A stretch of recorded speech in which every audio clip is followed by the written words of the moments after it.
Now it's hard to see. Now it's loud it's like hard to hear, right? So like you're completely discombobulated. And we low crawl out of this room. And I get to my rifle and it's just like kind of like a firefighter scene where you're like, you bang down the door and you get into it and there's little flames everywhere and you're like, where do I go? Who do I rescue first? It was kind of like that feeling of like, what do I do now? And there's just hell breaking loose downstairs. There's guys running into our fucking doors. There's guys jumping through the windows. There's guys trying to jump onto a rooftop. There's a grenade war, toss war happening on the rooftop. You see just crazy shit. And obviously some of that information we weren't aware of until we linked up and we heard the whole picture.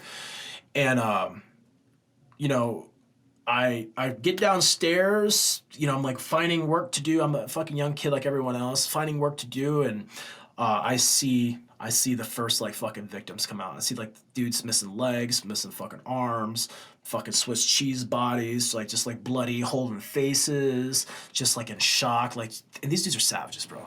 Like some of the toughest, and this is another reason why I talk about this deployment so much. Like one, just traumatic. But some of the bravest men I've ever met in my life, dude, these guys didn't ask for nothing, dude.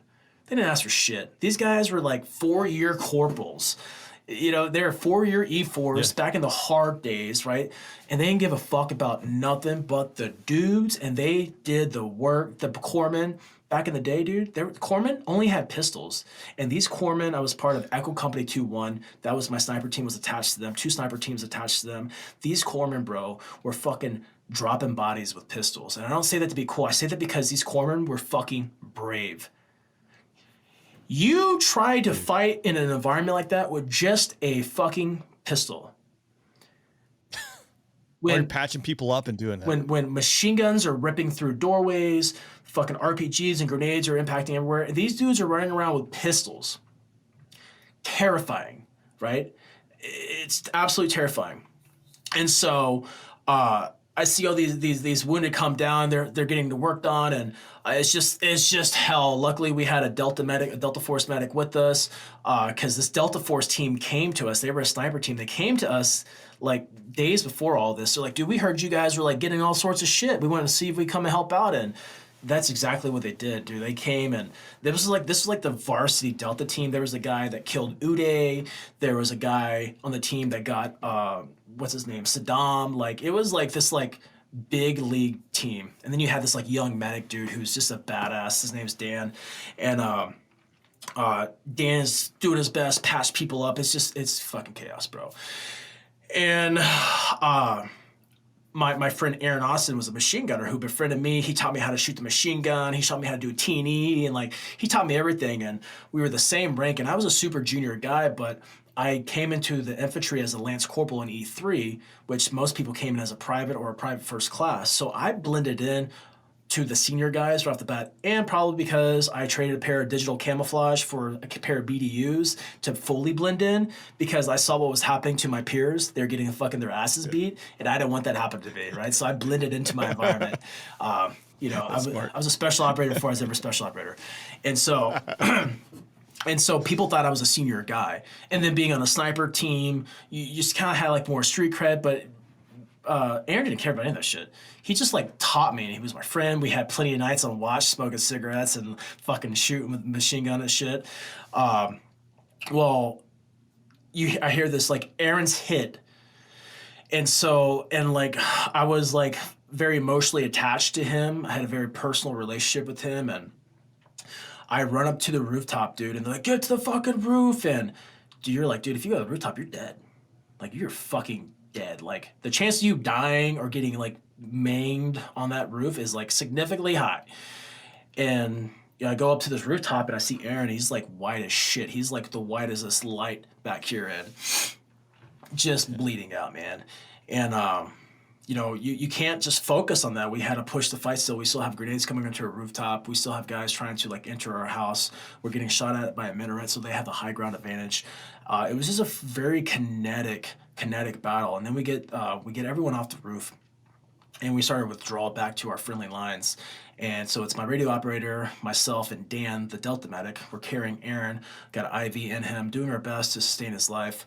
And we get them back to our compound, and you still can't. We do like the Mogadishu Mile back, and you still can't stop and like have feelings or emotions because we're still being attacked, and so we're still being heavily fucking engaged. Like it is straight chaos taking place. Now that we're out of this house, it's just intensified because more people are aggressing towards our position. Like it was some of the fucking gnarliest things ever. And Aaron and the rest of the guys get sent back to. We're waiting for medical vehicles to take them back to the MEC. I forget what the MEC stood for. Is the MEK, but basically that's what like a Role 1 facility was at, where they had like the trauma surgeons. Okay. And we were waiting for the vehicles, but the vehicles are being utilized by our battalion commander, our battalion sergeant major, right? Because they were doing their battlefield circulation because everybody wanted to get into the ship. And out of all my deployments, it's the same story every time. It's always the leaders. It's always the people that are disconnected from the direct engagement that try to put themselves into a tactical environment, which then cause absolute fucking chaos and disruption to the battle space, and then like the fucking congruency required to operate at such a high level, because you're not thinking. And now you have to rely on training. You have a bunch of 18-year-old and 19-year-old kids. They don't know shit, know nothing, except for what they've been told. And they are doing massive amounts of critical thinking, target discrimination, and employment of their weapon system. Like, that is... It sounds fun and it's easy in this day and age where there's video games and we see violence and shit all the time, but it is not easy when you're literally eating sand, you're eating debris from concrete as it's hitting your face, when you're fucking drenched in blood, when you're running low on ammunition, when it's such a target-rich environment. If you get tunnel vision longer than necessary on a particular threat, you're getting fucking eliminated by another threat. It's not this, oh, that's crazy. Nobody was smiling. And everyone's like, get those motherfuckers, right? Because, like, we just lost a bunch of fucking friends. And when you're gazillion miles away from home and you hear a grown man say and reach out for their mother, that is like it's probably one of the most gut-wrenching. I've heard it a few times in my military career, my first deployment and actually my last deployment, oddly enough. It's this weird fucking audible sound. And then obviously to see people die, you're just like, what the fuck are you doing? And that was my first 30 days inside Fallujah. Because, it was about 30 days, 45 days technically. And we had 6 more months of that. And that was just rotation 1, and that's the first time I ever encountered battlefield, what do they call them? Battlefield replacements. These guys, literally just like Band of Brothers. I don't know if you've seen that movie, the TV series. Yeah. They don't make friends with. New guy shows up. New guys show up. Everyone's a dickhead to them because they're going to fucking die. Yeah. Could not be further from the truth. These guys came from reserve units. These guys they were getting recalled back into the Marine Corps. Boom, more round landed on their lap. Boom, fucking shot in the fucking head. Like, just like it was happening left and right. And you're like, and then that's when you become like dark and tainted inside and you hate everything. And you feel this chip that's just like implanted inside you, of like, kind of like, it's so weird how you can go from a place of like violence to a state of discipline where like you come back home after enduring all that shit and being told what to do, how to cut your fucking hair, what you can and can't do. Oh, you didn't sign the right dotted line to submit your packet or your paperwork, or hey, we fucked up your pay because we screwed it up. Like, you go back to that work and you wonder why these dudes and girls are alcoholics, how they're drug addicts, how they're abusive, how they're verbally fucking abusive, how they're mentally unstable. Like, you wonder why that happens. It's because we go from a state of psychosis to a state of normalities, and normal is even more psychotic than in battle. Yeah. But we try to put like structure in it. It's the stupidest thing.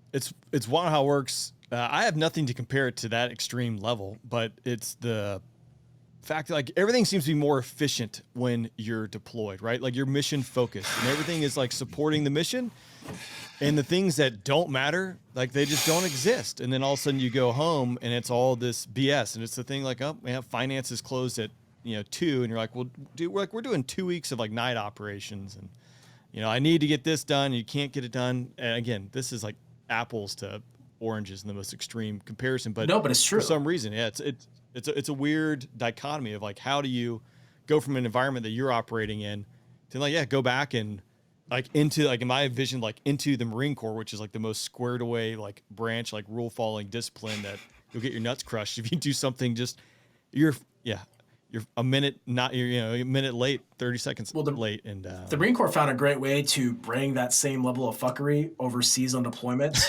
I remember coming back on that particular day, I'm literally like covered in blood. I always show a picture on social media, like my rifle, it's an old Kodak picture, but like my rifle was like drowned in, like drenched in blood. I was all covered in blood.